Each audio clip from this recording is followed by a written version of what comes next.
Hi hello నమస్తే, నేను మీ Srikanth Parvathapuram. Friends, నిజంగా చెప్తున్నాను, ఈ వీడియో మీరు చూసిన తర్వాత 10 మందికి సెండ్ చేయండి.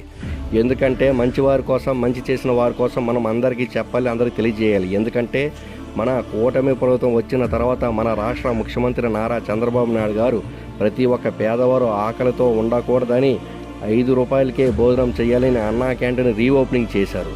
మరియు గత ప్రభుత్వం హయాంలో గ్యాస్ సిలిండర్ 1200 రూపాయలు అయితే మన పేదింటి ఆడబిడ్డల కోసం దీపం పథకం ద్వారా గ్యాస్ ధర తగ్గించడమే కాకుండా ఏడాదికి ఉచితంగా 3 గ్యాస్ సిలిండర్ ఇస్తున్నారు. మరియు గత ప్రభుత్వంలో పెన్షన్ పెంచుతామని ఏడాదికి 250 రూపాయలు పెంచేవారు. కానీ మన చంద్రన్న ఇచ్చిన మాట ప్రకారం పెన్షన్ ఒకేసారి 4000 రూపాయలు పెంచారు. దివ్యాంగులకు 6000 రూపాయలు పెంచారు.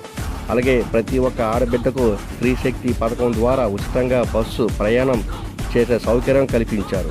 మరియు ఆటో సోదరులకు వాహన మిత్ర ద్వారా ఏడాదికి 15,000 రూపాయలు ఇస్తున్నారు. అలాగే చదువుకున్న ప్రతి ఒక్క బిడ్డకు తల్లికి వందనం పథకం ద్వారా ఇంట్లో ఎంతమంది పిల్లలు ఉంటే అంతమంది పిల్లలకు ఏడాదికి 15,000 రూపాయలు ఇచ్చిన ఘనత మన చంద్రబాబు నాయుడు గారిదే. అందుకే నేను బల్ల గుద్ది మరీ చెప్తున్నాను, ఇది చాలా చాలా మంచి ప్రభుత్వం.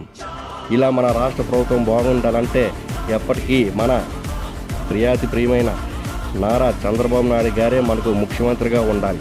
అలాగే మన పార్వతపురం నియోజకవర్గం బాగుండాలంటే మన ఎమ్మెల్యే శ్రీ బోనెల విజయచంద్ర గారే మనకు ఎమ్మెల్యేగా ఉండాలి. ఈ వీడియో ప్రతి ఒక్కరూ చూడాలి, ప్రతి ఒక్కరికి చూపించండి.